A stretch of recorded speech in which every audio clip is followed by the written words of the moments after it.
ആനന്ദൻ ഒരു സൈക്കോ ആണ്.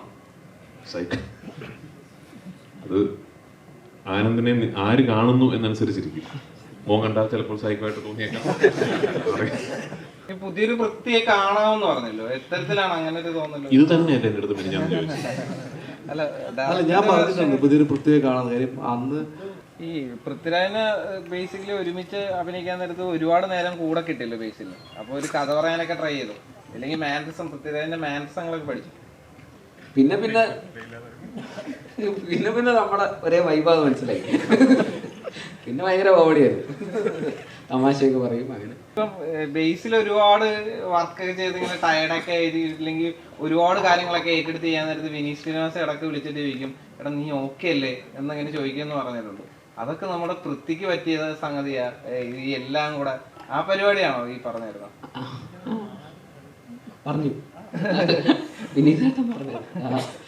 അതായത് ഞാൻ ബോളിവുഡ് ചെയ്യാൻ പോകുന്ന ആര് പറഞ്ഞു? അത് വെറുതെ അവന് ഹിന്ദി അറിയാം. ഞാൻ സുഗമ പരീക്ഷയ്ക്കൊക്കെ എനിക്ക് 100 മാർക്ക് പഴയ പുലിയാണ് ഞാൻ. ഇപ്പൊ കുറച്ചുകൂടെ ഹിന്ദി സിനിമ കാണുന്ന ഒരാളാണ്.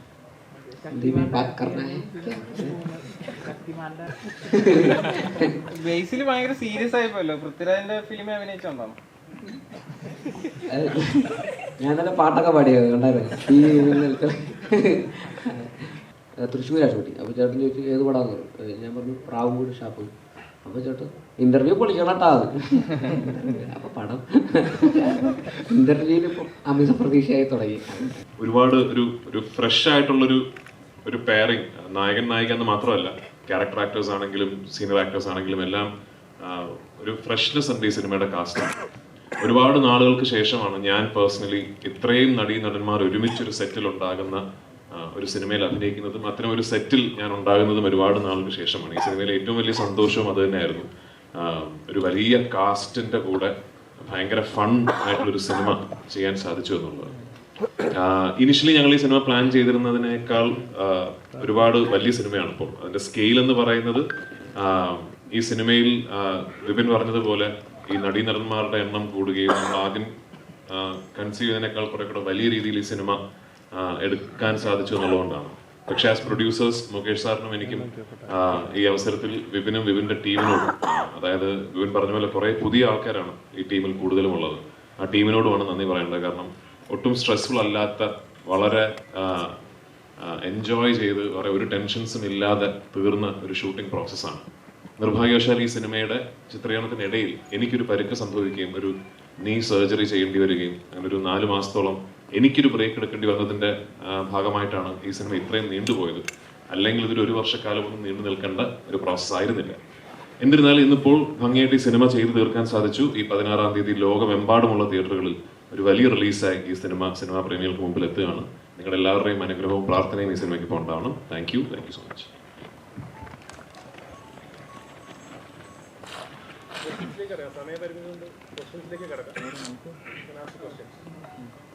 രാജേട്ടാ, എത്രത്തോളം എക്സൈറ്റഡ് ആണ് കുറെ കാലത്തിന് ശേഷമാണ് ഒരു ഹ്യൂമർ ട്രാക്കിലേക്ക്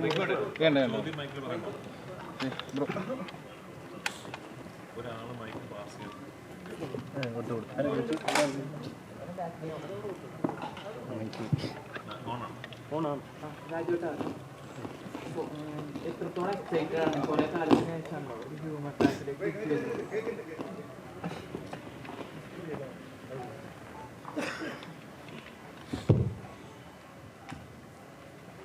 രാജേട്ടാ, എത്രത്തോളം എക്സൈറ്റഡ് ആണ് കുറെ കാലത്തിന് ശേഷമാണല്ലോ ഒരു ഹ്യൂമർ ട്രാക്കിലേക്ക് തിരിച്ചു? ഹ്യൂമർ എന്നുള്ളതിനേക്കാൾ ഒരു നല്ല തിരക്കഥ, ഒരു നല്ല രീതിയിൽ ചിത്രീകരിക്കപ്പെട്ട ഒരു സിനിമയുടെ ഭാഗമാകുക എന്ന് പറയുന്നത് തന്നെയാണ് എക്സൈറ്റ്മെന്റ്. അതിപ്പോൾ ഹ്യൂമർ എന്നുള്ളതിനേക്കാൾ ഏത് സിനിമയും നമ്മൾ മനസ്സിൽ കണ്ട പോലെയോ അല്ലെങ്കിൽ അതിനേക്കാൾ ഭംഗിയായിട്ടോ ആ സിനിമ അതിൻ്റെ ഒരു ഫൈനൽ പ്രോഡക്റ്റിലേക്ക് എത്തുന്നു എന്ന് പറയുമ്പോൾ ഒരു നടനായിട്ടും നിർമ്മാതാവായിട്ടും വലിയ സന്തോഷം തരുന്ന, എക്സൈറ്റ്മെന്റ് തരുന്ന കാര്യം തന്നെയാണ്. പിന്നെ ഓഫ് കോഴ്സ് എല്ലാ സിനിമകൾക്കും ഒരു യാത്രയുണ്ടല്ലോ. അപ്പൊ ഈ സിനിമയുടെ യാത്ര ആലോചിക്കുമ്പോൾ എനിക്ക് തോന്നുന്നു എല്ലാം നല്ലതിനായിരിക്കാം. കാരണം ദീപു ഈ തിരക്കഥ എന്നോട് വന്ന് പറഞ്ഞപ്പോൾ എനിക്കറിയില്ല, വിപിനെന്ന് ആദ്യം മുത്തുകോ ചെയ്തിരുന്നു ആ സമയത്ത്. ഒരു സിനിമയൊക്കെ ചെയ്തു നിൽക്കുന്ന ഒരു സംവിധായകനാണ്. പിന്നെ ജയ ജയ ജയ ഹേ റിലീസ് ആവുന്നു. വിപിന്റെ ഫിലിം മേക്കിങ്ങിന് ഭയങ്കര ഒരു ഫാൻ ഫോളോയിങ് ഉണ്ടാകുന്നു. അങ്ങനെ ദീപു പറഞ്ഞ് എനിക്ക് ഇഷ്ടപ്പെട്ട ഒരു തിരക്കഥ വിവിൻ്റെ അടുത്ത് എത്തുന്നു. ആ കാലയളവ് കൊണ്ട് ബേസിൽ ഒരു വളരെ പോപ്പുലർ സ്റ്റാർ ആകുന്നു, ഫാമിലി സ്റ്റാർ ആകുന്നു. അങ്ങനെ എല്ലാം കൊണ്ടും എനിക്ക് തോന്നി ഓരോ സിനിമകൾക്കും ഒരു നിമിത്തം ഉണ്ടാവും. അപ്പൊ ആ യാത്രയുടെ പര്യവസാനം ഇന്ന് ഈ ഫോമിൽ ഈ സിനിമ എത്തി നിൽക്കുമ്പോൾ ഒരുപാട് സന്തോഷം, എക്സൈറ്റ്മെന്റ്. പിന്നെ ഞാൻ നേരത്തെ പറഞ്ഞല്ലോ, കുറേ നാളുകളായി അറ്റ്ലീസ്റ്റ് ഞാൻ ഇങ്ങനൊരു സിനിമയിൽ അഭിനയിച്ചിട്ടും സത്യത്തിൽ ഇങ്ങനൊരു സിനിമ കണ്ടിട്ടും ഈ കുറേ നടീനടന്മാരൊക്കെ ഉള്ള രണ്ട് കുടുംബങ്ങൾ, അവർക്കിടയിൽ നടക്കുന്ന കുറച്ച് തെറ്റിദ്ധാരണകൾ, എല്ലാ പ്രായപരിമിതിയിലുമുള്ള കഥാപാത്രങ്ങൾ, എല്ലാവർക്കും റിലേറ്റ് ചെയ്യാൻ പറ്റുന്ന ഇൻസിഡൻസ്, അങ്ങനെ കുറെ കൺഫ്യൂഷൻസ്, കാര്യങ്ങൾ അങ്ങനെ ചെന്ന് അവസാനിക്കുന്ന ഒരു വലിയ ക്ലൈമാക്സ്, ആ സിനിമയിലെ എല്ലാ ക്യാരക്ടേഴ്സും എല്ലാ നടീനടന്മാരും ഒരുമിച്ച് പങ്കെടുക്കുന്ന ഒരു വലിയ ക്ലൈമാക്സ് സീക്വൻസ്. അപ്പൊ അത്തരം ഒരു സിനിമ ഞാൻ മിസ് ചെയ്യുന്നുണ്ട് മലയാളത്തിൽ. അപ്പൊ അത് പ്രേക്ഷകർ മിസ് ചെയ്യുന്നുണ്ടാവുമെന്ന ശുഭപ്രതീക്ഷയിലാണ് ഞങ്ങളുടെയൊക്കെ എക്സൈറ്റ്മെന്റ്. അപ്പൊ 16-ാം തീയതി പ്രേക്ഷകർ വിധി എഴുതുക.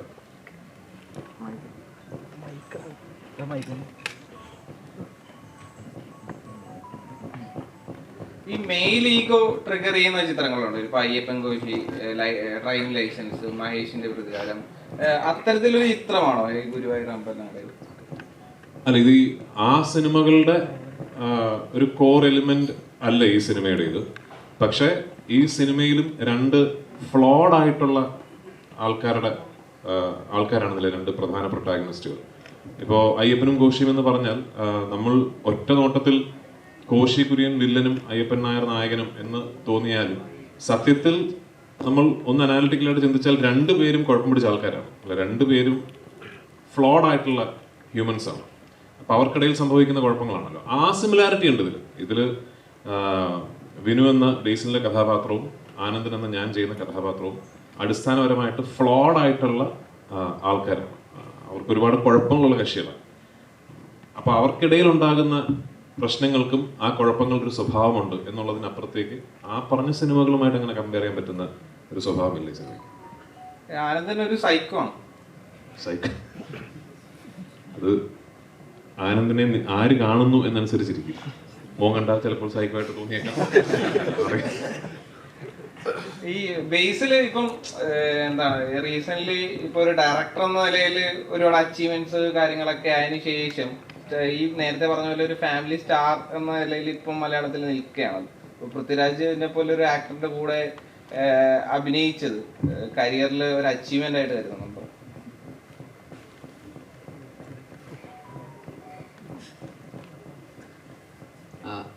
ആദ്യമായിട്ട് എല്ലാവർക്കും നമസ്കാരം. കുറച്ച് ലേറ്റ് ആയിട്ട് വന്നു, സോറി, ഉറങ്ങിപ്പോയി. രാവിലെ വന്നതാണ്. അപ്പോൾ അതാണ് എന്നെ സംബന്ധിച്ചിടത്തോളം ഈ പറയുന്ന ഞാനൊന്നും അങ്ങനെ പ്ലാൻ ചെയ്തിട്ടൊന്നും ഉണ്ടായിരുന്നില്ല. ആക്ച്വലി ദീപു കുഞ്ഞിരാമായണം എന്ന് പറയുന്ന സിനിമ എഴുതിയത് ദീപുവാണ്, ഇതിൻ്റെ റൈറ്റർ ദീപുവാണ്. അപ്പോൾ കുഞ്ഞിരാമായണം കഴിഞ്ഞ് ഗോതയുടെ പ്രീ പ്രൊഡക്ഷനൊക്കെ നടക്കുന്ന സമയം തൊട്ട് ദീപു ഗുരുവായൂർ അമ്പലനടയിലിൻ്റെ സിനിമയെക്കുറിച്ചും അന്ന് പല ആർട്ടിസ്റ്റ് കോമ്പിനേഷൻ അതിനെക്കുറിച്ചൊക്കെ സംസാരിക്കാറുണ്ടായിരുന്നു. അപ്പോൾ ഈ രണ്ട് ആർട്ടിസ്റ്റുകൾ അന്നും ഇതിൻ്റെ അതൊരു മെയിൻ പ്രൊട്ടഗണിസ്റ്റുകളായിട്ടുള്ള രണ്ട് ആർട്ടിസ്റ്റുകളാണ്. അപ്പോൾ രണ്ടളിയന്മാർ. അപ്പോൾ ഇതന്ന് ഇങ്ങനെ ഈ ആർട്ടിസ്റ്റ് മറ്റേത് ആൾ എന്നൊക്കെ പറഞ്ഞാൽ അങ്ങനെ പല സംസാരങ്ങളും ഞാനും സജഷൻസൊക്കെ പറയുമായിരുന്നു, അങ്ങനെ ഇങ്ങനെയൊക്കെ. അത് കഴിഞ്ഞ് ഒരു 6-7 വർഷം കഴിഞ്ഞപ്പോൾ, ഒരു 6 വർഷമൊക്കെ കഴിഞ്ഞപ്പോൾ ആ ആർട്ടിസ്റ്റിൻ്റെ സ്ഥാനത്ത് ഞാൻ വരുമെന്ന് ഞാൻ ഒരിക്കലും പ്രതീക്ഷിച്ചില്ല. ഈ പറയുന്നത് അപ്പോൾ കുഞ്ഞിരാമായണം എഴുതിയ ദീപുവിൽ ഞാൻ റൈറ്ററായിട്ടുണ്ടായിരുന്നു. ഞാൻ സംവിധാനം ചെയ്ത പടത്തിൽ റൈറ്ററായിരുന്ന ഒരാളുടെ എഴുതിയ സിനിമയിൽ ഞാൻ അഭിനേതാവായിട്ട് വരുന്നത് ഒരിക്കലും പ്രതീക്ഷിച്ചൊരു കാര്യമല്ല. അപ്പോൾ അതൊരു ഭയങ്കര എക്സൈറ്റ്മെൻ്റ് ആയിരുന്നു. പിന്നെ ബിപിൻ ചേട്ടൻ ജയ കഴിഞ്ഞിട്ട് ഞാൻ ഫാലിമയുടെ ഷൂട്ട് നടക്കുമ്പോഴാണ് ഇതിൻ്റെ സബ്ജക്റ്റ് ഇങ്ങനൊരു സബ്ജക്റ്റാണെന്ന് പറഞ്ഞ് വിളിക്കുന്നത്. അപ്പോൾ കൂടുതൽ എക്സൈറ്റ്മെൻ്റ് ആയി. കാരണം കുഞ്ചേട്ടനായിട്ട് വീണ്ടും ഒരു സിനിമ ചെയ്യാന്നുള്ളത്. അപ്പോൾ പിന്നെ ദീപുവിൻ്റെ കൂടെ സ്ക്രിപ്റ്റാണ്. പിന്നെ E4 എൻ്റർടൈൻമെൻറ്റുമായിട്ട് വീണ്ടും കൊളാബറേറ്റ് ചെയ്യുന്നു. ഗോതയൊക്കെ പ്രൊഡ്യൂസ് ചെയ്തത് E4 എൻ്റർടൈൻമെൻറ്റാണ്. അപ്പോൾ അവരുമായിട്ടും വീണ്ടും ഒരു സിനിമ ചെയ്യുന്നു. അത് കഴിഞ്ഞിട്ട് 2-3 ആഴ്ച കഴിഞ്ഞിട്ട് ബിപിൻ ചേട്ടൻ വിളിച്ചിട്ട് പറഞ്ഞു രാജുവേട്ടനാണ് മറ്റേ ക്യാരക്ടർ ചെയ്യുന്നതെന്ന് പറഞ്ഞു. അപ്പോൾ ഞാൻ ഭയങ്കര എക്സൈറ്റഡ് ആയി. കാരണം എനിക്ക് പേഴ്സണലി ഞാൻ ഭയങ്കരമായിട്ട് അഡ്മയർ ചെയ്യുന്ന ഒരാളാണ് രാജുവേട്ടൻ. അദ്ദേഹത്തിൻ്റെ ഓൺ സ്ക്രീനും ഓഫ് സ്ക്രീനും ഒക്കെ ആയിട്ടും പല രീതിയിലുള്ള as an actor, as A director, as A producer, as A distributor ഇതെങ്ങനെ സാധിക്കുമെന്നുള്ളതാണ് ഞാൻ ഇങ്ങനെ എപ്പോഴും അത് ഞാൻ ഇതിൻ്റെ സെറ്റിലൊക്കെ ഒരു മറ്റ് ഞാൻ ഇങ്ങനെ ചോദിച്ച് മനസ്സിലാക്കാൻ ശ്രമിക്കാറുണ്ട്. എനിക്ക് പേഴ്സണലി ഈ പറയുന്ന സംവിധായകൻ, നടൻ എന്ന് പറയുന്ന രണ്ട് റെസ്പോൺസിബിലിറ്റി മാനേജ് ചെയ്യാൻ ഭയങ്കര ബുദ്ധിമുട്ടാണ്. രണ്ട് ഈക്വൽ റെസ്പോൺസിബിലിറ്റീസ് ആയതുകൊണ്ട് പക്ഷെ ഇതൊന്നും പോരാതെ കൺസിസ്റ്റൻ്റ് ആയിട്ട് കണ്ടിന്യൂസ്ലി ഇങ്ങനെ സക്സസ് ഡെലിവർ ചെയ്യുന്ന ഒരാളെന്നുള്ള രീതിയിൽ എനിക്ക് ഭയങ്കര റെസ്പെക്റ്റ് ഉണ്ട്. അപ്പോൾ അദ്ദേഹത്തിൻ്റെ കൂടെ ഒരു സിനിമയിൽ ഇങ്ങനെ ഒരു പ്രൊട്ടഗണിസ്റ്റായിട്ട് ഉള്ളൊരു റോള്, അങ്ങനെ ഈക്വലി ഇമ്പോർട്ടൻ്റ് ആയിട്ടുള്ളൊരു റോള് ചെയ്യാൻ പറ്റുക എന്ന് പറയുന്നത് ഭയങ്കര എന്താ പറയുക, ഭയങ്കര അഭിമാനം തോന്നിയൊരു കാര്യം തന്നെയായിരുന്നു. അപ്പോൾ അതിന് ഒരുപാട് സന്തോഷം. ഇങ്ങനെ ഇതിലൊരു വേദിയിൽ അവസാനം എല്ലാവരും കൂടി ഇങ്ങനെ ഇരിക്കുന്നു, ഒരുമിച്ചിരിക്കുന്നു. 16-ാം തീയതി റിലീസാവുന്നു. എല്ലാവരും കണ്ടിട്ട് അഭിപ്രായങ്ങൾ അറിയിക്കുക. Thank U.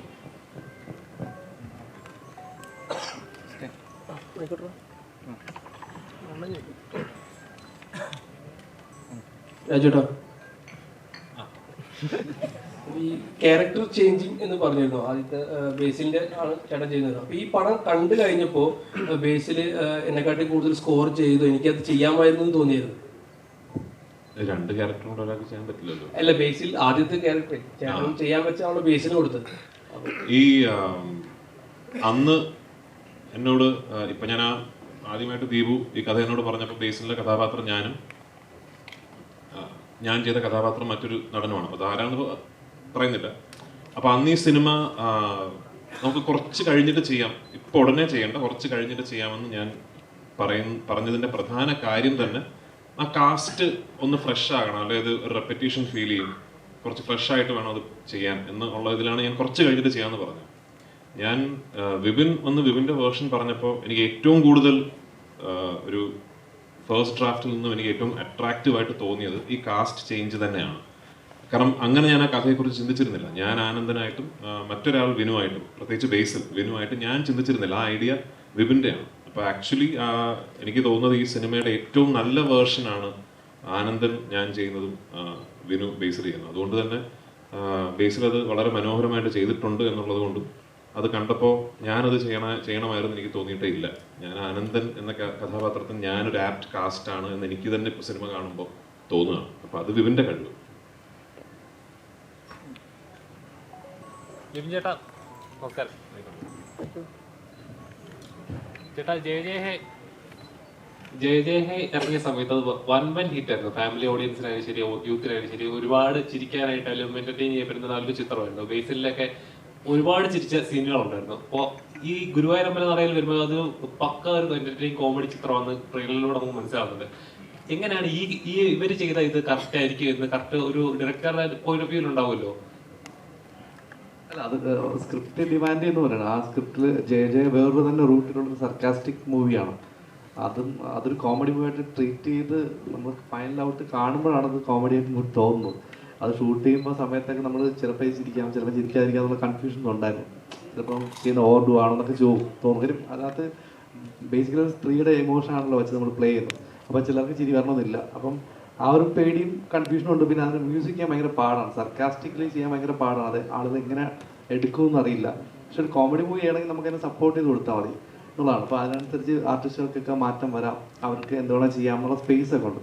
അപ്പം ജയന്ന് ഗുരുവായൂരിലോട്ട് വരുമ്പോൾ രണ്ട് സ്ക്രിപ്റ്റ് ആയതിൻ്റെ ഒരു ബെനിഫിറ്റാണ്. അപ്പം അതുമായിട്ട് നമുക്ക് കമ്പാരിസൺ ചെയ്യാൻ പറ്റില്ല. എന്നാലും ഇതിന് ഒരു നമ്മൾ കണ്ട് ശീലിച്ച് വന്ന കോമഡി സിനിമകളുടെ ട്രാക്കിലുള്ള ഒരു സിനിമയാണ്. അപ്പം കോമഡി എന്ന് വെച്ചാൽ കോമഡി ഉണ്ട്, പക്ഷെ അത് നിങ്ങൾ ചിരിച്ചാലേ അത് കോമഡി ആവുള്ളൂ. അപ്പോൾ അതുവരെ കോമഡി ഉണ്ടെന്ന് പറയാൻ എനിക്ക് ഭയങ്കര കോൺഫിഡൻസ് കുറവുണ്ട്. അപ്പം അതൊരു വെഡ്ഡിങ് ആണ് എൻ്റെ ഹൈലൈറ്റ്. നമ്മളൊരു കല്യാണം കൂടുക എന്നുള്ളൊരു പരിപാടിയിലാണ് ഞാൻ ഫോക്കസ് ചെയ്തിരുന്നത് പടം മൊത്തത്തിൽ. അപ്പം ആ ഒരു കല്യാണം നടക്കുമോ ഇല്ലയോ എന്നൊക്കെ ഉള്ളൊരു കൺഫ്യൂഷൻ വരുന്ന സിനിമയാണ്. അതാണ് എൻ്റെ ഓൺലൈനിൽ ഒറ്റ വാക്കി പറയുകയാണെങ്കിൽ കല്യാണം നടക്കുമോ ഇല്ലയോ, അല്ലെങ്കിൽ കല്യാണം എന്തായിരിക്കും അവസ്ഥ, ഇതാണ് നമ്മുടെ ഹൈലൈറ്റ്. അപ്പോൾ അത് ബേസ് ചെയ്ത് പോകുമ്പോൾ അതിനകത്ത് കോമഡി ഉണ്ട്, പാട്ടുണ്ട്, ഡാൻസ് ഉണ്ട്, ഫൈറ്റ് ഉണ്ട്, ഇല്ലെങ്കിൽ കുറേ കൺഫ്യൂഷൻസ് പറയുന്ന ഇമോഷൻസ് ഉണ്ട്, എല്ലാം ഉണ്ട്. അപ്പം ഇതൊരു കംപ്ലീറ്റ് കോമഡി പടമാണോ എന്ന് ചോദിച്ചാൽ എനിക്ക് അങ്ങനെ പറയാൻ പറ്റില്ല. പക്ഷെ എന്നാലും കോമഡി ഉണ്ട് പടത്തിൽ.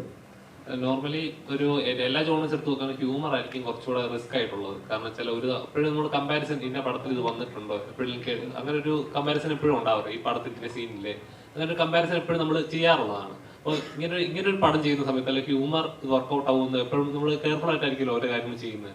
അങ്ങനെ ഒരു പേടിയുണ്ടോ? അല്ല, എല്ലാം ചെയ്യാനും പേടിയുണ്ടാവും. ഹ്യൂമർ മാത്രമല്ല, ത്രില്ലർ ചെയ്യാനും ആക്ഷൻ ചെയ്യാനൊക്കെ പേടിയുണ്ടാവും. എന്ത് ചെയ്താലും നമ്മളിപ്പോൾ ഏതെങ്കിലും സിനിമയുടെ സൈഡിലോട്ട് ചെന്നെത്തും. നമ്മൾ കണ്ട സിനിമകളോ അല്ലെങ്കിൽ നമ്മൾ അറിയാത്ത സിനിമകൾ ജയ ചെയ്ത് വന്നു കഴിഞ്ഞിട്ടാണ് ഞാൻ മറ്റൊരു സിനിമയെക്കുറിച്ച് അറിയുന്നത്. അപ്പം നമുക്കത് അറിയാൻ പറ്റില്ല, ഇത് എവിടേക്ക് എങ്ങോട്ടൊക്കെ പോകുന്നു. അതും അതിൻ്റെ ഒരു ഫൈനൽ റിസൾട്ട് എന്തായാലും പേടിയോടെ തന്നെ ആയിരിക്കും നമ്മൾ കാണുന്നത്. അപ്പം അത് കോമഡി ആയാലും ഏതായാലും ഒരേപോലെ തന്നെയാണ്. ഗുരുവായൂർ അമ്പലം സെറ്റ് ഇട്ടത് എങ്ങനെ ഉണ്ടായിരുന്നു? അത് അവിടെ ഷൂട്ടിംഗ് പെർമിഷൻ ഇല്ലാത്തതുകൊണ്ട് അത് റീപ്ലേസ് ചെയ്യായിരുന്നല്ലോ. അതെ, ഒന്നും ഷൂട്ടിംഗ് പെർമിഷൻ ഇല്ല. പിന്നെ ഇപ്പോൾ നമ്മൾ കഷ്ടപ്പെട്ടൊരു പെർമിഷൻ സംഘടിപ്പിച്ചാൽ പോലും പൃഥ്വിരാജ് സുകുമാരനെയും ബേസിൽ ജോസഫിനെയും അല്ലെങ്കിൽ ഈ ഇരിക്കുന്ന ആർട്ടിസ്റ്റുകളൊക്കെ ഞാൻ അവിടെ കൊണ്ട് ഒരു 10-30 ആർട്ടിസ്റ്റുകളെ കൊണ്ട് 24 ദിവസം എനിക്ക് അവിടെ ഷൂട്ട് ചെയ്യാൻ പറ്റില്ല. എന്തായാലും അത് ഡിസ്റ്റർബൻസ് ആവും അവർക്ക്. പിന്നെ എന്തായാലും നമ്മുടെ ഷൂട്ട് നടക്കത്തില്ല കൃത്യമായിട്ട്. അപ്പം നമ്മളതിനെക്കുറിച്ച് ചിന്തിക്കാനേ പോയിട്ടില്ല. അത് നടക്കില്ല. അപ്പോൾ നമ്മൾ പെർമിഷൻ എടുത്തിട്ട് അതിൻ്റെ സെറ്റ് ഇടുക എന്നുള്ള ഒരൊറ്റ ഓപ്ഷൻ നമുക്കുണ്ടായിരുന്നുള്ളൂ. അപ്പോൾ അത് ഞാൻ പറഞ്ഞില്ല, സുനിൽ കുമാരൻ എന്ന് പറഞ്ഞ ഒരാളാണ് ആർട്ട് ഡയറക്ടർ. പുള്ളിയുടെ തുടക്ക സിനിമകളിലൊന്നാണ്. അപ്പം അദ്ദേഹം വളരെ നന്നായിട്ട് അത് കൈകാര്യം ചെയ്തു. നന്നായിട്ട് നമുക്ക് എക്സാക്ട് ഗുരുവായൂരമ്പലം ഫീൽ ചെയ്യുന്ന രീതിയിലൊരു സെറ്റ് റീക്രിയേറ്റ് ചെയ്തു. അത് സെറ്റെന്ന് പറയാൻ പറ്റില്ല, റീക്രിയേറ്റ് ചെയ്യുക ചെയ്ത പുള്ളി. സെയിം സൈസിൽ സെയിം സ്ട്രെങ്തനിങ് ഉണ്ടായിരുന്നു. നമുക്ക് ലൈറ്റ് കയറ്റണം, ഇത്രയും പേർക്ക് ഇതിനകത്ത് നിൽക്കണം. അപ്പം ഏതാണ്ട് സെറ്റെന്ന് പറയാൻ പറ്റില്ല, അത് ഒറിജിനൽ പോലെ ബിൽഡ് ചെയ്തെടുത്തു പുള്ളി. അപ്പം അത് പൊളിക്കാൻ തന്നെ 2 മാസം എടുത്തു ബേസിക്കലി. അപ്പം തന്നെ നമുക്ക് മനസ്സിലാവുമല്ലോ അത് എത്രത്തോളം സ്ട്രോങ് ആയിരുന്നു. അപ്പം അത് നമുക്കൊരു ചലഞ്ചായിരുന്നു. നമ്മൾ ആദ്യം തുടങ്ങുമ്പോൾ ഇത് എങ്ങനെയാവും, എന്താവും. സെറ്റിട്ട് കഴിഞ്ഞപ്പോഴാണ് നമുക്ക് എല്ലാവർക്കും ആ ഒരു ഉന്മേഷമോ അല്ലെങ്കിൽ ഇത് സിനിമ വലുതായെന്ന് ഫീൽ ചെയ്യുന്നത് ആ ദിവസങ്ങളിലാണ്. അപ്പം അതിൻ്റെ ക്രെഡിറ്റ് മൊത്തം അതിൻ്റെ ആർട്ട് ഡയറക്ടറുകളാണ്. ആ ടൈമിലുള്ളൊരു ഇതെങ്ങനെയായിരുന്നു? ഈ ക്രൗഡൊക്കെ മെയിൻറ്റെയിൻ ചെയ്യണമല്ലോ. ഗുരുവായൂരപ്പം നമ്മൾ എപ്പോൾ പോയാലും ഭയങ്കരമായിട്ട് ക്രൗഡ് ഉള്ളൊരു സംഗതിയാണ്. അതിൻ്റെ ഉള്ളിലാണ് ഈ ക്ലൈമാക്സ് പോർഷൻസ് ഈ പറഞ്ഞ പോലെ 24 ദിവസം. അപ്പം അതിൻ്റെ കോസ്റ്റ് എത്രയാന്നൊക്കെ ഒന്ന് പറയാൻ കഴിയുമോ? കോസ്റ്റ് പ്രൊഡ്യൂസർ വേണ്ടത്. ക്രൗഡ് നമുക്കൊരു 10,000-1500 പേരിൽ പുറത്ത് എല്ലാ ദിവസവും ഉണ്ടായിരുന്നു. ഒരു 10-24 ദിവസം ഷൂട്ട് ഉണ്ടായിരുന്നു. അപ്പോൾ ആ 24 ദിവസം ഈ ക്രൗഡ് മാനേജ് ചെയ്യാൻ തന്നെ ഒരു ഡയറക്ഷൻ ടീം ഉണ്ടായിരുന്നു. അവർക്കുള്ള ആക്ടിവിറ്റീസ് കൊടുക്കുന്ന ഡയറക്ഷൻ ടീം ഉണ്ടായിരുന്നു. പിന്നെ അവരെ ടേക്ക് കെയർ ചെയ്ത രീതി എനിക്ക് ഏറ്റവും ഇഷ്ടപ്പെട്ടത്. ഇപ്പോൾ ഈ ഫോറും പൃഥ്വിരാജ് പ്രൊഡക്ഷൻസും ഞാൻ അതിൽ ഭയങ്കരമായിട്ട് അഭിമാനിക്കുന്നുണ്ട്. അവർ ജൂനിയേഴ്സിനെ ട്രീറ്റ് ചെയ്ത രീതി, അവർക്ക് ഉണ്ടായിരുന്ന ഫുഡ്, എല്ലാ ദിവസവും ഞങ്ങളെക്കാളുള്ള ഫുഡ് അവർക്കാണ് കിട്ടിക്കൊണ്ട്. അവർക്ക് സെപ്പറേറ്റ് കേറ്ററിംഗ് സർവീസിൽ നിന്നുള്ള നോൺ വെജ് ഉൾപ്പെടെയുള്ള നല്ല ഫുഡും എല്ലാം അവർക്ക് കൊടുത്തായിരുന്നു. പ്ലസ് അവർക്കുള്ള ടോയ്ലറ്റ് സർവീസുകൾ, അവർക്ക് വേണ്ടി സെപ്പറേറ്റ് ടോയ്ലറ്റ്സ് ഉണ്ടാക്കി, ടോയ്ലറ്റ്സ് ഉണ്ടാക്കി, കൗണ്ട് ചെയ്യാൻ പറ്റില്ല അത്രയും ടോയ്ലറ്റ്സ് ഉണ്ടാക്കി. പിന്നെ അവർക്ക് വിശ്രമിക്കാൻ സ്പേസ്, ഫാനൊക്കെ വെച്ചിട്ട് അങ്ങനെ എല്ലാം സെറ്റ് ചെയ്ത് അവരെ നന്നായിട്ട് കെയർ ചെയ്തു എന്ന് എനിക്ക് തോന്നുന്നുണ്ട്. അപ്പം അത് എല്ലാ സിനിമയിലും സാധ്യമല്ല. പക്ഷെ അതിന് വേണ്ടി തന്നെ ഒരു ഡിപ്പാർട്ട്മെൻറ്റ് ഈ ജൂനിയേഴ്സിനെ ഹാൻഡിൽ ചെയ്യാനും അവരെ കെയർ ചെയ്യാനും അവർക്ക് കൊണ്ട് കാര്യങ്ങൾ എത്തിക്കാനും ഒക്കെ ആയിട്ട് ഈ ഫോറിൻ്റെ സൈഡിൽ നിന്നും പൃഥ്വിരാജ് പ്രൊഡക്ഷൻ്റെ സൈഡിൽ നിന്ന് ഒരു ടീം തന്നെ ഉണ്ടായിരുന്നു. ഒരു ജൂനിയേഴ്സിനെ കോർഡിനേറ്റ് ചെയ്യാൻ. അതൊരു വലിയ ഭയങ്കര ഒരു പ്ലാനായിട്ട് തോന്നി. അതൊരു സിസ്റ്റമാറ്റിക് ചെയ്യുന്നതിൻ്റെ ഒരു എവിഡൻസ് ആയിട്ട് എനിക്ക് തോന്നുന്നു. അത് എല്ലാ സിനിമയിലും ഇത്രയും ക്രൗഡ് ഉണ്ടെങ്കിൽ അത് ഡെഫിനറ്റ്ലി അടുത്ത സിനിമകളിലും എല്ലാവർക്കും അപ്ലൈ ആവുന്ന ഒരു പരിപാടിയായിട്ട് മാറി. അതൊരു എക്സാമ്പിളായിട്ട് എനിക്ക് തോന്നി. അപ്പോൾ അത് ഭയങ്കര നല്ലൊരു സംഭവമായിട്ട് എനിക്ക് തോന്നി. ഇപ്പം ആ ക്രൗഡിനെ ഹാൻഡിൽ ചെയ്യാൻ എനിക്ക് കുറച്ചുകൂടി ഈസി ആയിരുന്നു. അവർ വരുന്നത് തന്നെ ഇങ്ങനെ ട്രീറ്റ് ചെയ്തിട്ടാണ് വരുന്നത് ആൾക്കാർ നമ്മുടെ ടീമിൻ്റെ. അപ്പോൾ അതിൻ്റെ ഒരു ഗുണം ഉണ്ടായിരിക്കും. അപ്പം ഈ പറഞ്ഞ ക്രൗഡും അതിനനുസരിച്ച് സഹകരിച്ചിട്ടുണ്ടെന്ന് തന്നെയാണ് എൻ്റെ വിശ്വാസം.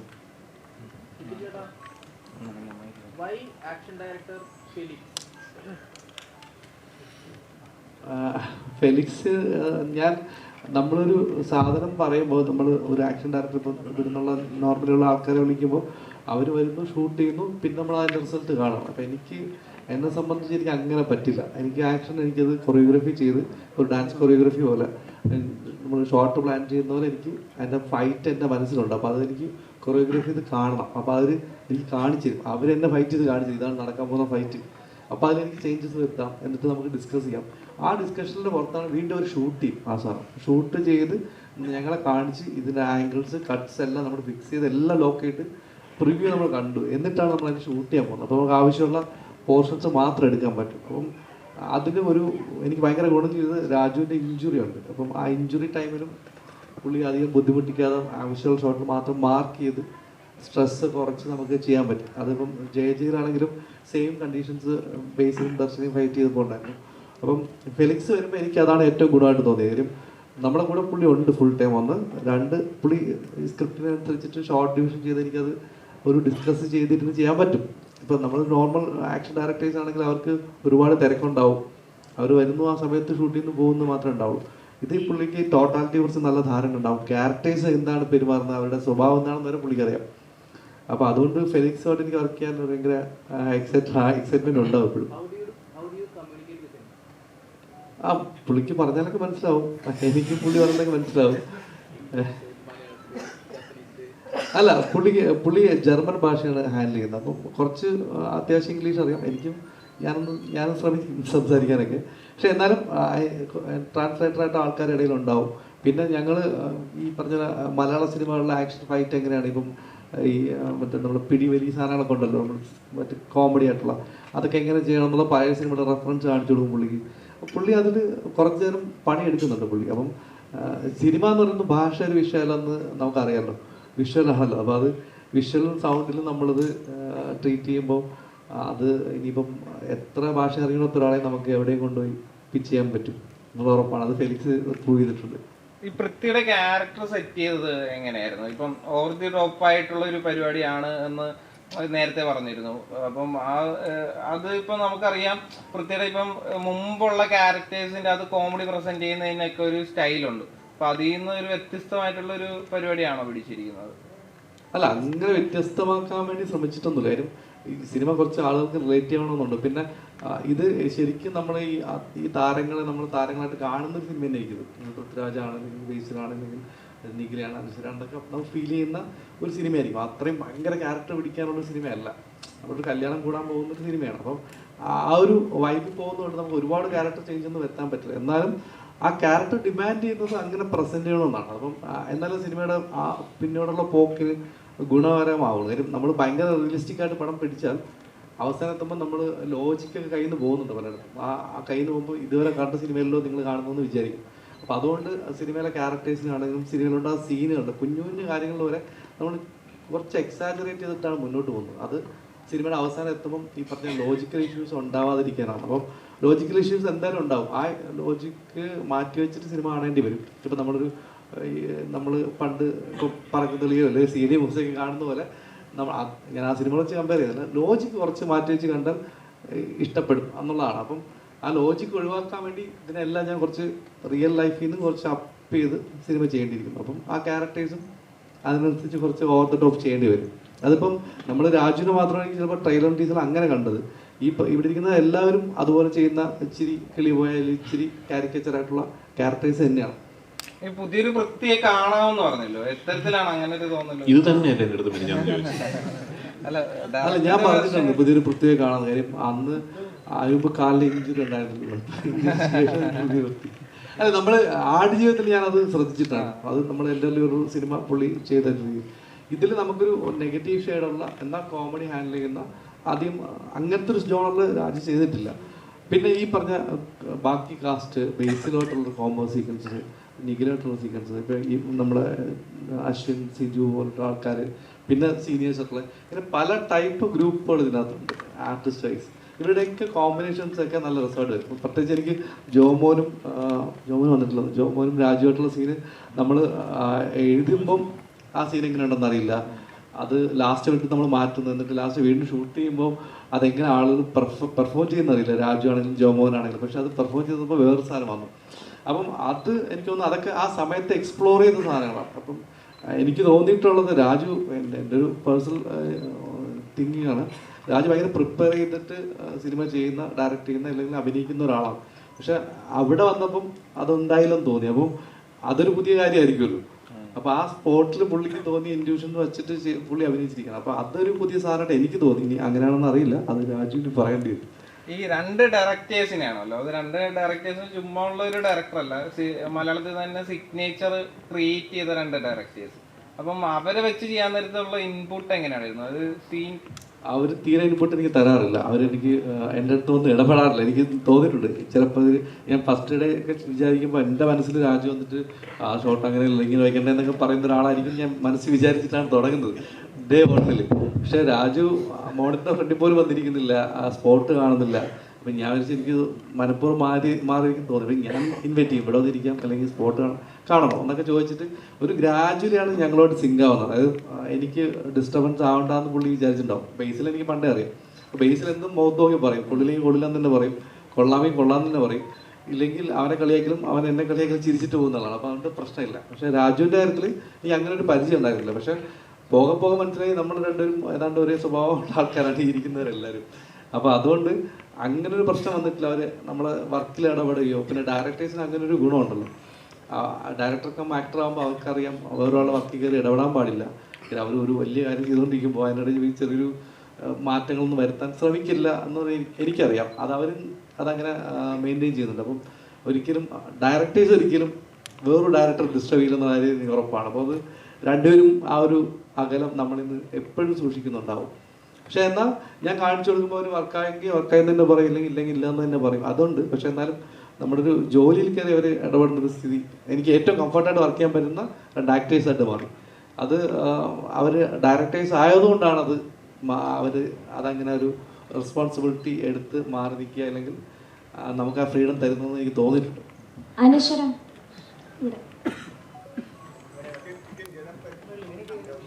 21 ദിവസം കണ്ടിന്യൂസ്ലി കല്യാണപ്പെണ്ണായിട്ട് മേക്കപ്പ് ഇട്ട് അഭിനയിച്ച സിനിമ എന്ന് പറയുന്നുണ്ട്.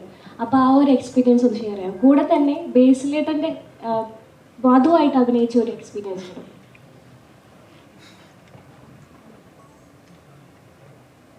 ഹലോ, ഹായ്, എല്ലാവർക്കും നമസ്കാരം. 21 ദിവസം നമ്മൾ ഈ ഗുരുവായൂർ സെറ്റ് ഇട്ടിട്ടാണ് നമ്മളത് ഷൂട്ട് ചെയ്തത്. അപ്പം ഫസ്റ്റ് ഡേ റെഡിയായി എല്ലാം സെറ്റായി. ഞാൻ ഭയങ്കര എക്സൈറ്റഡ് ആയിരുന്നു. കല്യാണപ്പെണ്ണ്, നല്ല കോസ്റ്റ്യൂം, നല്ല ജ്വല്ലറി, മുല്ലപ്പൂ, ഭയങ്കര എക്സൈറ്റഡ് ആയിരുന്നു. പിന്നെ 2ാമത്തെ ദിവസം 3ാമത്തെ ദിവസം മുതലേക്ക് മനസ്സിലായി പാളി. കാരണം പറ്റില്ല, പുറത്തിറങ്ങിയ ചൂട്, അകത്ത് കാരണം ഒരുപാട് ഈ പടത്തിൽ ആദ്യം തൊട്ട് അവസാനം വരെ ഒരുപാട് സീനിയർ ആയിട്ടുള്ള അല്ലെങ്കിൽ അല്ലാതെയും ഒരുപാട് ആർട്ടിസ്റ്റുകളുണ്ട്. അപ്പം എല്ലാവരും കൂടി ഒരുമിച്ച് വരുന്നതാണ് ഈ ക്ലൈമാക്സ് മൊത്തത്തിൽ, എല്ലാ ആർട്ടിസ്റ്റും. അപ്പം ക്ലൈമാക്സ് ആകുമ്പോൾ ഇവരെല്ലാവരെയും വെച്ച് ചെയ്യണം. അപ്പം നമുക്ക് അവിടെ വന്നിട്ട് നമ്മൾ കുറേ സമയം നമ്മൾ വെറുതെ ഇരിക്കേണ്ടി വരും ചിലപ്പോൾ. അപ്പം മിക്ക സമയങ്ങളിൽ നമ്മൾ ക്യാരവാനിൽ തന്നെ ആയിരിക്കും, അല്ലെങ്കിൽ ചില സമയത്ത് നമുക്ക് അവിടെ ഇരിക്കാൻ പറ്റില്ല, ബോറടിക്കും, പുറത്തേക്ക് ഇറങ്ങും. അപ്പം അങ്ങനെയാണ് ഷൂട്ട് പോയിക്കൊണ്ടിരുന്നത്. ചിലപ്പം നമുക്ക് ഉറങ്ങാൻ പറ്റില്ല, കാരണം എനിക്ക് ഇത്രയും സെറ്റ് വെച്ചുകൊണ്ട് ഉറങ്ങാൻ പറ്റില്ല, റെസ്റ്റ് എടുക്കാൻ പറ്റില്ല. ബട്ട് സ്റ്റിൽ പുറത്തേക്ക് ഇറങ്ങി ആ ഷൂട്ടൊക്കെ കാണുന്ന സമയത്ത് ഭയങ്കര രസമാണ്. കാരണം ആ ചെയ്യുന്ന രീതി, അതായത് എല്ലാം ഷൂട്ട് ചെയ്തേക്കുന്ന ഓർഡറിലായിരുന്നില്ല, ബട്ട് സ്റ്റിൽ ആ കണ്ടിന്യൂറ്റി ആദ്യം മുതൽ അവസാനം വരെ അത് പിടിച്ച് ചെയ്തു. അപ്പോൾ അതൊക്കെ എനിക്കൊരു ന്യൂ എക്സ്പീരിയൻസ് ആണ്. ഇത്രയും വലിയൊരു സെറ്റിൽ ഇത്രയും സീനിയർ ആയിട്ടുള്ള ആൾക്കാരോട് കൂടി ചെയ്യാന്നുള്ളത് എനിക്ക് ഭയങ്കര ന്യൂ എക്സ്പീരിയൻസ് ആയിരുന്നു. സോ അത് ഞാൻ ഒരുപാട് എൻജോയ് ചെയ്തു. പിന്നെ ബേസിലേട്ടൻ്റെ വധു എന്ന് പറയുന്ന, വധു എന്ന് മാത്രമല്ല പേരായിട്ടാണെങ്കിലും എനിക്ക് ഭയങ്കര കംഫർട്ടായിരുന്നു ആളുടെ കൂടെ വർക്ക് ചെയ്യാൻ. ഇപ്പം നമ്മൾ എൻ്റെ സീൻ എടുത്ത് എൻ്റെ ക്ലോസ് ആണെങ്കിൽ കൂടി ആളെനിക്ക് അപ്പുറത്തിരുന്ന ആളുടെ ഡയലോഗ് എനിക്ക് ക്യാമറ ഇപ്പുറത്ത് എനിക്ക് ഡയലോഗ് പറഞ്ഞു തരും. സോ അത്രയും കംഫർട്ടബിൾ ആയിരുന്നു, അത്രയും സെറ്റായിരുന്നു എനിക്ക് ആളുടെ കൂടെ വർക്ക് ചെയ്യാൻ. അതേപോലെ ഇപ്പം എല്ലാവരുടെയും കൂടി മൊത്തത്തിൽ ഇപ്പം ഇവിടെ ഇരിക്കുന്ന എല്ലാ ആർട്ടിസ്റ്റിനെയും കൂടി എനിക്ക് ഒരുപാട് കാര്യങ്ങൾ പഠിക്കാനും നല്ല എക്സ്പീരിയൻസ് ആയിരുന്നു. അതേപോലെ എൻജോയ് ചെയ്തൊരു സിനിമയാണ് ഗുരുവായൂർ അമ്പലനടയിൽ. രാജേട്ടാ, മല്ലികാമ്മ പറഞ്ഞു കേട്ടിട്ടുണ്ട് ഇൻ്റർവ്യൂസിലൊക്കെ, അമ്മയ്ക്ക് ഏറ്റവും ഇഷ്ടം രാജുവേട്ടൻ്റെ കോമഡി ആയിട്ടുള്ള ക്യാരക്ടേഴ്സ് ആണെന്ന് പറഞ്ഞു കേട്ടിട്ടുണ്ട്. അപ്പം ഈ സിനിമ മല്ലികാമ്മേനെ എത്രത്തോളം സന്തോഷിപ്പിക്കും? അമ്മയ്ക്ക് ഭയങ്കര ഇഷ്ടപ്പെടാൻ സാധ്യതയുണ്ട് ഈ പടം. അല്ല, അമ്മയ്ക്ക് നല്ല ഇതൊരു അറ്റ്ലീസ്റ്റ് ഞാൻ പ്രതീക്ഷിക്കുന്നതാണ് കേട്ടോ. നാളെ റിലീസായിട്ട് അങ്ങനെ അല്ലല്ലോ എന്ന് നിങ്ങൾ പറഞ്ഞാൽ അങ്ങനല്ല. എനിക്ക് തോന്നുന്നത് ഈ സിനിമയുടെ ഏറ്റവും വലിയ ഒരു ക്വാളിറ്റി ആയിട്ട് ഞാൻ കാണുന്നത് ഈ ഹാപ്പി വ്യൂയിങ് ആണ് സിനിമ. നമ്മൾ കാണുമ്പോഴും കണ്ടു തീരുമ്പോഴും ഒക്കെ ഒരു സന്തോഷം തരുന്ന സിനിമയാണ്.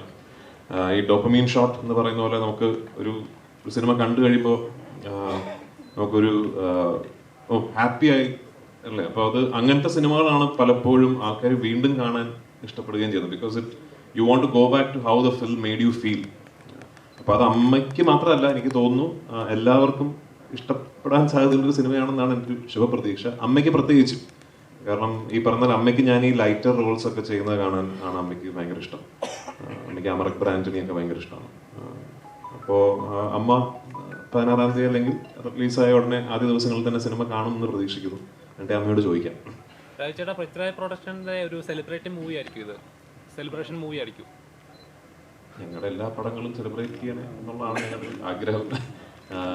ഇത് അതെ, ഞാൻ ആ കാര്യത്തിൽ ഭയങ്കര അഭിമാനിക്കുന്നു. ഈ സിനിമ പൃഥ്വിരാജ് പ്രൊഡക്ഷൻസിന്റെ ബാനറിലാണ്, ഞങ്ങൾ കോ പ്രൊഡ്യൂസേഴ്സാണ് ഈ സിനിമയുടെ എന്നുള്ള കാര്യത്തിൽ ഞാൻ തീർച്ചയായിട്ടും അഭിമാനിക്കുന്നു. പൃഥ്വിരാജ് പ്രൊഡക്ഷൻസ് ഈ ജോണറിൽ ഉള്ളൊരു സിനിമ ആദ്യമായിട്ടാണ് ചെയ്യുന്നത്. പിന്നെ ഓഫ്കോഴ്സ് ഇതിൽ ഞങ്ങൾക്ക് E4 Entertainment ഉണ്ട്, കൂടെ ഉണ്ട്. ആൻഡ് ഈ സിനിമ ചെയ്ത എക്സ്പീരിയൻസും ഇപ്പോൾ ഈ സിനിമ റിലീസാകുന്നതിന് മുമ്പ് പറയുമ്പോഴാണല്ലോ ഒരു ഭംഗി. ഉറപ്പായിട്ട് ഞങ്ങൾ ഇനി ഒരുമിച്ച് സിനിമകൾ ചെയ്യുകയും ചെയ്യും. അപ്പോൾ അങ്ങനെ വരട്ടെ, ഒരു അഭിമാനിക്കാൻ പറ്റുന്ന ഒരു സിനിമ ആകട്ടെ റിലീസിന് ശേഷവും. ധ്യാൻ ചേട്ടൻ ഇന്റർവ്യൂവിൽ പറഞ്ഞിട്ടുണ്ടായിരുന്നു ചേട്ടന് ഹിന്ദി അറിയില്ല, എങ്ങനെയാണ് ബോളിവുഡിൽ ഡയറക്റ്റ് ചെയ്യാൻ പോകുന്നത് അറിയില്ല, ഒരു കോമഡി രീതിയിൽ പറഞ്ഞിട്ടുണ്ട്. അപ്പോൾ അതിന് കൊടുക്കാവുന്ന മറുപടി എന്താണ്? ഹിന്ദി അറിയോ? ഞാൻ ബോളിവുഡ് ചെയ്യാൻ പോകുന്ന ആരും പറഞ്ഞു? അത് വെറുതെ അവന് ഹിന്ദി അറിയാം. ഞാൻ സുഗമ പരീക്ഷയ്ക്കൊക്കെ 100 മാർക്ക് പഴയ പുലിയാണ് ഞാൻ. ഇപ്പോൾ കുറച്ചുകൂടെ ഹിന്ദി അറിയാം. ഹിന്ദി സിനിമയൊക്കെ കാണുന്ന ഒരാളാണ്. ശക്തിമാന്റെ അടുത്തതായിട്ട് ശക്തിമാനാണ് ഡയറക്റ്റ് ചെയ്യാൻ പോകണമെന്ന് നല്ലൊരു റൂമർ സ്പ്രെഡ് ചെയ്യുന്നുണ്ടല്ലോ. എനിക്കറിഞ്ഞൂടാ. ഞാൻ പണ്ട് കണ്ടിട്ടുണ്ട് ശക്തിമാൻ. ഒന്നും പറയാൻ ഉദ്ദേശിക്കുന്നില്ല. ഇല്ല, എനിക്കറിയില്ല. ബേസിലേട്ടാ പൃഥ്വിരായിട്ട് കുറച്ച് പറഞ്ഞാൽ ഈ ഫാമിലി സ്റ്റാർ എന്നുള്ളൊരു പട്ടം ഇത് ഒരു എന്താ ലേറ്റ് ആയിട്ട് തോന്നുന്നുണ്ടോ? ആ ഉണ്ട്. അത് അങ്ങനൊന്നുമില്ല. അപ്പോൾ ബേസിൽ ഭയങ്കര സീരിയസ് ആയിപ്പോയല്ലോ. പൃഥ്വിരാജിന്റെ ഫിലിമിൽ അഭിനയിച്ചോണ്ടോ? ഞാൻ തന്നെ പാട്ടൊക്കെ പാടിയത് കണ്ടായിരുന്നു. അങ്ങനെയല്ല, ഇവർക്ക് ഇങ്ങനെ എല്ലാവരും ഇങ്ങനെ സീരിയസ് ആയിട്ടിരിക്കുന്നതുകൊണ്ട് പിന്നെ ഉറക്കം കിട്ടിയില്ല. ഇന്നലെ അതിൻ്റെ ഒരു പ്രശ്നമുണ്ട്. നന്നായിട്ട് ഉറങ്ങിയിട്ടൊക്കെ ഒന്ന് ഭയങ്കര കോമഡിയാണ്.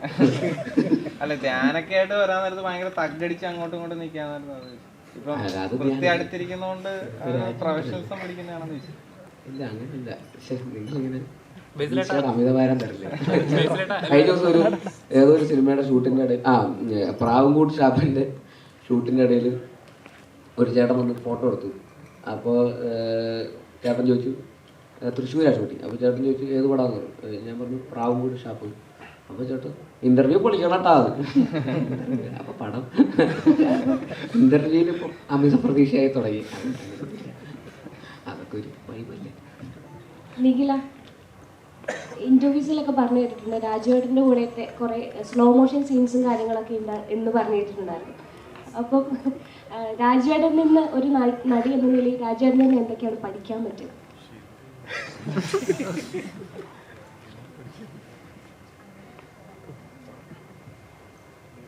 അങ്ങനെ പ്രത്യേകിച്ചൊന്നും പഠിച്ചിട്ടൊന്നുമില്ല.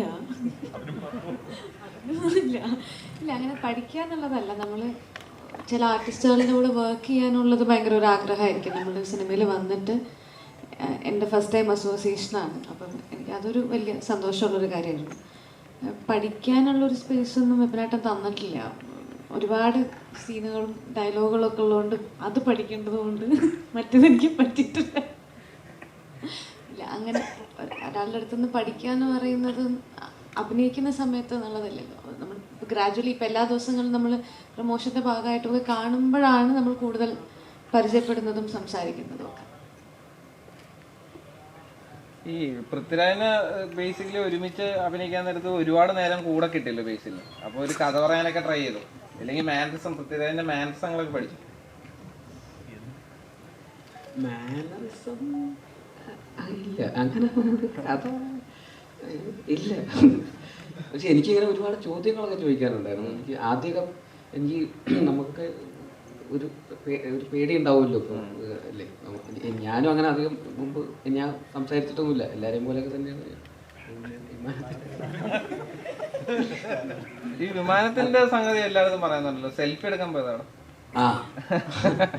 ഞാൻ ഒരു ഫോട്ടോ എടുക്കാൻ വേണ്ടി പോയതാ. അപ്പൊ അന്ന് ഒരു പ്രാവശ്യം, ഈ സിനിമയ്ക്ക് മുമ്പ് ഒറ്റ പ്രാവശ്യം ഞാൻ രാജുവേട്ടനെ കണ്ടിട്ടുള്ളൂ. അത് വിമാനം എന്ന് പറഞ്ഞ സിനിമയുടെ സെറ്റിൽ ഞാൻ അതുവഴി പോയപ്പോൾ ഒരു ഫോട്ടോ എടുത്തിട്ടുണ്ട്. അല്ലാതെ നമ്മൾ സിനിമയിലൊക്കെ ഇവിടെ പറയേണ്ട കാര്യം. അപ്പോൾ അങ്ങനെ അപ്പോൾ ഞാൻ ഭയങ്കര ഫാനാണ്. അപ്പോൾ അത് കാരണം ഇതിൻ്റെ സെറ്റിൽ വന്നപ്പോൾ ഞാനും ഈ സിനിമയിലൊക്കെ കണ്ടിട്ടുള്ള അല്ലെങ്കിൽ ഇൻ്റർവ്യൂസിലൊക്കെ കാണുന്ന അല്ലെങ്കിൽ റീലിലൊക്കെ കാണുന്ന രാജുവേട്ടനാണ് എൻ്റെ മുമ്പിൽ. അപ്പോൾ എനിക്കും കുറച്ച് പേടിയുണ്ട്. മോണിറ്ററിൻ്റെ റെയിലിങ്ങനെ ഇരിക്കുന്നത് നമ്മളൊക്കെ കൂടെ ഇങ്ങനെ ഗ്യാങ്ങാണല്ലോ, അങ്ങനെയൊക്കെയാണ് അങ്ങനെയൊക്കെയാണ്. അപ്പോൾ ആദ്യമൊക്കെ അങ്ങനെയായിരുന്നു. പിന്നെ നമ്മുടെ ഒരേ വൈബാന്ന് മനസ്സിലായി. പിന്നെ ഭയങ്കര കോമഡിയായിരുന്നു. തമാശയൊക്കെ പറയും. അങ്ങനെ ഇംഗ്ലീഷ് ടിപ്സ് ഒക്കെ ചോദിച്ചു. ടിപ്സോ? അല്ല, ഞാൻ ഇങ്ങനെ ചോദിക്കും.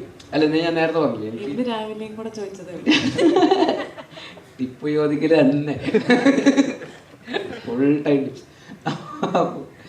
അപ്പോൾ അല്ല, എനിക്കിതൊക്കെ എങ്ങനെയാണ് ഇതെല്ലാം കൂടെ മാനേജ് ചെയ്ത് കൊണ്ടുപോകുന്നത്? എങ്ങനെയാണ് ഇതിൻ്റെ ഒരു സിനിമ എന്ന് മാത്രം ആലോചിച്ചുകൊണ്ട് ജീവിക്കുന്ന ഒരാളാണല്ലോ, ഫുൾ ടൈം സിനിമ. ഒരുപാട് ഇൻ്റർവ്യൂസിലൊക്കെ സംസാരിക്കുന്നതും അദ്ദേഹത്തിൻ്റെ ഒരു വിഷൻ, ഒരു മലയാള സിനിമയെ റെപ്രസെൻ്റ് ചെയ്യുന്നു, ഒരു ബ്രാൻഡ് അംബാസഡർ എന്നുള്ള രീതിയിൽ പുറത്തേക്ക് അതിനൊക്കെ. അപ്പോൾ ഇതൊക്കെ അങ്ങനത്തെ ആസ്പിറേഷൻസ് ഉള്ള ഒരാൾ. അപ്പോൾ ഇതൊക്കെ എനിക്കും ഭയങ്കര, ഞാനും അങ്ങനെ കുറച്ച് അംബീഷ്യസ് ഒക്കെ ഉള്ള ഒരാളാണ്. അപ്പോൾ എനിക്കും ഈ പറയുന്ന ഭയങ്കര റിലേറ്റബിൾ ആണ് അങ്ങനത്തെ കുറേ കാര്യങ്ങളൊക്കെ. അപ്പോൾ എനിക്കും ആഗ്രഹമുണ്ട് ഇതൊക്കെ എങ്ങനെയാണ് ഇതൊക്കെ കൂടെ മാനേജ് ചെയ്ത് എങ്ങനെയാണ് കൊണ്ടുപോകുന്നത്, കണ്ടിന്യൂസ്ലി ഇങ്ങനെ കൺസിസ്റ്റൻ്റ് ആയിട്ട് ഇതെല്ലാം മാനേജ് ചെയ്ത്. പിന്നെ അവിടെ എങ്ങനെയാണ്, അവിടുത്തെ വർക്കിംഗ് എങ്ങനെയാണ്, ഇവിടെ എങ്ങനെയാണ്, ഇവിടുത്തെ സ്റ്റൈൽ എങ്ങനെയാണ്, ഇങ്ങനെയൊക്കെ ആയിട്ട്. പിന്നെ പഴയ കഥകൾ, ഒരുപാട് സിനിമകളിലെ കഥകളും തമാശകളൊക്കെ അങ്ങനെയൊക്കെ. ഇപ്പോൾ ചെറിയ പ്രായത്തിൽ സിനിമയിൽ അഭിനയിക്കാൻ തുടങ്ങിയ ഒരാളെന്നുള്ള രീതിയിൽ ഇത്രയും വർഷത്തെ എക്സ്പീരിയൻസ് ഉണ്ടല്ലോ. അപ്പോൾ ഫിലിമിൽ ഷൂട്ട് ചെയ്യുന്നു, ഡിജിറ്റലിലേക്ക് വന്നപ്പോൾ അത് ഷൂട്ട് ചെയ്യുന്നു, പല പല ആർട്ടിസ്റ്റുകളുടെ കൂടെയും പല ഡയറക്ടേഴ്സിൻ്റെ കൂടെയൊക്കെ ഒരുപാട് സിനിമകൾ വർക്ക് ചെയ്തിട്ടുണ്ട്. തെലുങ്കിൽ ചെയ്യുന്നു, ഹിന്ദിയിൽ ചെയ്യുന്നു, അങ്ങനെ പല ഭാഷകളിൽ ചെയ്യുന്നു. അപ്പോൾ എല്ലാത്തിനെയും കുറിച്ച് നമുക്ക് കുറേ കാര്യങ്ങൾ, കഥകളൊക്കെ ചോദിക്കാനുണ്ട്. അവരൊക്കെ എങ്ങനെയാണ് ഇതിൻ്റെ പരിപാടി, ഇവരെങ്ങനെ പശ്ചാത്തലം ഇങ്ങനെയൊക്കെ നമുക്ക്. അപ്പോൾ അങ്ങനെ ഒരുപാട് ചോദിക്കാനുണ്ട് ആക്ച്വലി. അപ്പോൾ അങ്ങനെ ഞങ്ങൾ ഇടയ്ക്കിടയ്ക്ക് ഇങ്ങനെ ഞാൻ ടിപ്സ് ചോദിക്കാറുണ്ട്. എനിക്ക് ഇപ്പം ബേസിൽ ഒരുപാട് വർക്കൊക്കെ ചെയ്ത് ഇങ്ങനെ ടയർഡൊക്കെ എഴുതിയിട്ടില്ലെങ്കിൽ ഒരുപാട് കാര്യങ്ങളൊക്കെ ഏറ്റെടുത്ത് ചെയ്യാൻ നേരത്ത് വിനീത് ശ്രീനിവാസൻ ഇടയ്ക്ക് വിളിച്ചിട്ട് ചോദിക്കും, എടാ നീ ഓക്കെ അല്ലേ എന്നങ്ങനെ ചോദിക്കുമെന്ന് പറഞ്ഞിട്ടുണ്ട്. അതൊക്കെ നമ്മുടെ വൃത്തിക്ക് പറ്റിയ സംഗതിയാ, ഈ എല്ലാം കൂടെ ആ പരിപാടിയാണോ ഈ പറഞ്ഞിരുന്നത്? പറഞ്ഞു വിനീതേട്ടൻ പറഞ്ഞു. അതായത് വിനീതേട്ടൻ ഈ പറയുന്ന പോലെ ഞാൻ എന്താ കുറേ എല്ലാം കൂടെ ആയിട്ട് ഞാൻ ഭ്രാന്തായിട്ടിരിക്കുമ്പോൾ ഒരു വിനീതേട്ടൻ എൻ്റെ അടുത്ത് വിളിച്ചിട്ട് ഒരു ദിവസം, എടാ നീ ഓക്കെ ആണോ, എല്ലാവരും എന്തെങ്കിലും ഡേറ്റ് മറ്റേത് അതപ്പോൾ ഇപ്പോൾ ഇങ്ങനെയൊക്കെയാണല്ലോ ചോദിക്കുക. അപ്പോൾ ഒരാൾ പെട്ടെന്ന് ഓക്കെ അല്ലേ എന്ന് ചോദിച്ചപ്പോൾ എനിക്ക് ഭയങ്കര അങ്ങനെയൊക്കെ ആൾക്കാർ അത് ഭയങ്കര ഇതായിരുന്നു. അപ്പോൾ അതിനെക്കുറിച്ച് വിനീതേട്ടൻ ഒരു ഇന്റർവ്യൂവിൽ പറഞ്ഞു. അപ്പോൾ അതിൽ വിനീതേട്ടൻ സംസാരിച്ച് എല്ലാവർക്കും പൃഥ്വിരാജ് ആവാൻ പറ്റൂല്ലോ, അതുകൊണ്ട് ഞാൻ അവൻ്റെ അടുത്ത് ഓക്കെ ആണോ എന്ന് ഞാൻ ചോദിച്ചു എന്ന് അങ്ങനെ പറഞ്ഞായിരുന്നു. അപ്പോൾ അതൊക്കെ തന്നെയാണ് എനിക്കും അറിയുന്നത്, എങ്ങനെയാണ് അങ്ങനെ ആകുന്നത്.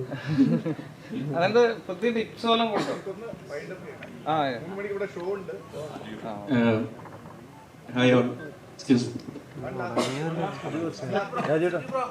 തുടങ്ങി വൈകിയല്ലേ? രാജുവേട്ടൻ തന്നെ കഴിഞ്ഞ ഇന്റർവ്യൂ പറഞ്ഞു, പഴയ ഒരുപാട് നാളിന് ശേഷമാണ് കാരവാന് പുറത്ത് ഇതുപോലൊരു പഴയ കാലഘട്ടത്തെ ഓർമ്മിപ്പിക്കുന്ന രീതിയിൽ ആ സിനിമ സെറ്റിലെ അനുഭവങ്ങളെന്ന് പറഞ്ഞു. ഒന്നാമത്തെ ചോദ്യം, എത്രത്തോളം സ്വപ്നതുല്യമാണ് ഈ സിനിമ? രണ്ട്, ആ ലൊക്കേഷൻ അനുഭവങ്ങൾ. അപ്പോൾ കഴിഞ്ഞ ഇന്റർവ്യൂവിലാണ് രാജുവേട്ടൻ അത് പറഞ്ഞത്, ഒരുപാട് നാളിന് ശേഷമുള്ള ഒരു സിനിമ സെറ്റ് കാണാൻ കഴിഞ്ഞു എന്നുള്ളത്. അപ്പോൾ എത്രത്തോളം രസകരമായിരുന്നു?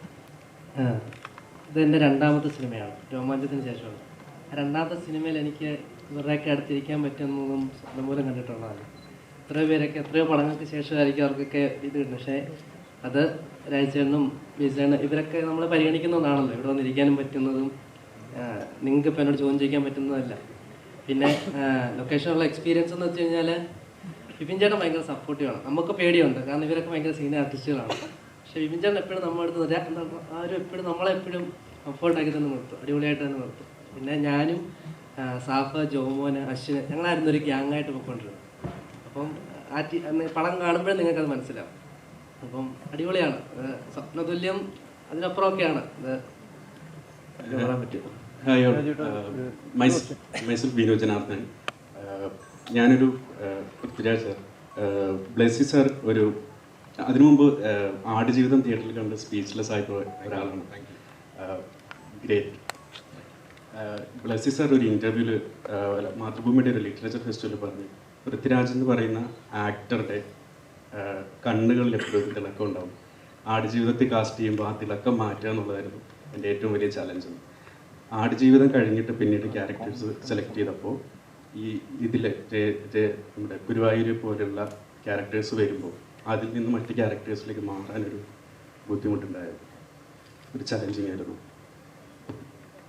ഇത് എനിക്ക് ആക്ടേഴ്സ് ജനറലി ഒരു സിനിമ കഴിയുമ്പോൾ, കുറച്ച് സിനിമകൾ ചെയ്ത് കഴിയുമ്പോൾ, ഒരു സിനിമ ചെയ്ത് കഴിഞ്ഞിട്ട് ആ ക്യാരക്ടറുമായിട്ട് അങ്ങ് ഡിസസോസിയേറ്റ് ചെയ്യാൻ പഠിക്കും. നമ്മൾ സബ് കോൺഷ്യസ്ലി നമ്മൾ പഠിക്കും.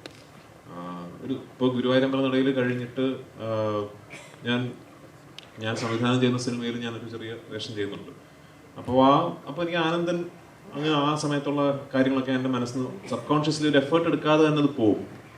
പക്ഷെ ആടുജീവിതത്തിനെ സംബന്ധിച്ചിടത്തോളം മറ്റ് സിനിമകളെ പോലെ അല്ല. കാരണം 10-16 വർഷക്കാലം ആ സിനിമയ്ക്കൊപ്പം യാത്ര ചെയ്തതുകൊണ്ട് അങ്ങനെ ഫുള്ളി അതങ്ങ് ഡിസസോസിയേറ്റ് ചെയ്തിട്ട് ഇനി ഇല്ല എന്നുള്ളൊരു ഇപ്പോഴും ചില സമയങ്ങളിലൊക്കെ ഞാൻ ആ കഥാപാത്രത്തെ കുറിച്ചൊക്കെ ഇനിയിപ്പോൾ ചിന്തിച്ചിട്ട് കാര്യമൊന്നുമില്ല, കാരണം സിനിമ റിലീസായി. പക്ഷെ എന്നാലും ചിലപ്പോൾ ചിന്തിക്കാറൊക്കെ ഉണ്ട്. എങ്ങനെ മറ്റൊരു ക്യാരക്ടറിലേക്ക് പോകുന്നു എന്ന് ചോദിച്ചാൽ നമ്മൾ ആ പുതിയ കഥാപാത്രത്തിലേക്കും പുതിയ തിരക്കഥയിലേക്കും അടുത്ത സംവിധായകന്റെ വിഷനിലേക്കും പൂർണ്ണമായി നമ്മൾ ആസ് എൻ ആക്ടർ സബ്മിറ്റ് ചെയ്യുക, അതിലേക്ക് സറണ്ടർ ചെയ്യുക എന്നുള്ളതാണ്. അപ്പോൾ അതാണ് ഞാൻ എല്ലാ സിനിമകൾക്കും ചെയ്യാൻ ശ്രമിക്കുന്നത്. എനിക്കിപ്പോൾ ആനന്ദൻ എന്ന് പറഞ്ഞ ഈ ഗുരുവായൂരമ്പലത്തിൽ കണ്ടിട്ട് ആനന്ദനിൽ നജീബിലിന്റെ കുറച്ച് കാര്യങ്ങളുണ്ടല്ലോ എന്ന് പ്രേക്ഷകർക്ക് തോന്നിയാൽ അതെന്റെ പേഴ്സണൽ ഫെയിലിയർ ആയിട്ടാണ് ഞാൻ കരുതുന്നത്. അങ്ങനെ ഉണ്ടാവാൻ പാടില്ലല്ലോ, അങ്ങനെ ഉണ്ടാകാതിരിക്കട്ടെ എന്ന് കരുതുന്നു. ഇവർക്ക് ഷോ തുടങ്ങാറായിരുന്നു. പറഞ്ഞിട്ടുണ്ടായിരുന്നു അൽഫോൺസ് പുത്രന്റെ മേക്കിംഗ് വളരെ പുതുമയുള്ളതാണെന്ന് പറഞ്ഞിട്ടുണ്ടായിരുന്നു. അപ്പോ വിപിൻ ദാസിനെ പറ്റി എന്താ അവരുടെ അഭിപ്രായം? വിപിന്റെ മേക്കിങ്ങും വളരെ പുതുമയുള്ളതാണ്. അല്ല, വിപിൻ ബേസിക്കലി ഒരു എഡിറ്ററാണ്, അൽഫോൺസിനെ പോലെ. അപ്പൊ അതുകൊണ്ട് അവർക്ക് അവർ പറയുന്ന കഥയുടെ നെറേറ്റീവിന്റെ സ്ട്രക്ചർ നമ്മൾ സ്ക്രിപ്റ്റ് വായിക്കുന്ന പോലെ ആയിരിക്കില്ല അവരുടെ സ്ട്രക്ചർ. അപ്പോൾ അത് വിപിന്റെ സിനിമകളിൽ ഒരു സീൻ ഷൂട്ട് ചെയ്യുമ്പോൾ അതിന്റെ ഇന്റർകട്ട് ആയിട്ട് മറ്റൊരു സീനിലെ ഒരു ഷോട്ട് വരിക, ആ ഷോട്ടിന്റെ ഒരു റിയാക്ഷൻ പോലെ വരുന്നത് വേറൊരു ഇവന്റിന്റെ ഒരു റിയാക്ഷൻ ആയിരിക്കും, എന്നിട്ട് തിരിച്ച് ഈ സീനിലെ. അപ്പൊ അങ്ങനത്തെ ഒരു നെറേറ്റീവ് ഒരു സ്ട്രക്ചർ ഉണ്ടാക്കുന്നതിൽ വിപിൻ ഭയങ്കര മിടുക്കനായിട്ട് എനിക്ക് തോന്നിയിട്ടുണ്ട്. ആ രീതിയിൽ പറഞ്ഞതുകൊണ്ടാണ് ഗുരുവായൂരമ്പല നടയിൽ എന്ന സിനിമ ഇന്ന് എനിക്ക് ഇത്ര എന്റർടൈനിങ് ആയിട്ട് തോന്നുന്നത്. അപ്പൊ തീർച്ചയായിട്ടും അത് വിപിന്റെ ഒരു കഴിവ് തന്നെയാണ്. എനിക്കൊന്ന് ഒരു ഗെറ്റ് ഔട്ട് പറഞ്ഞു.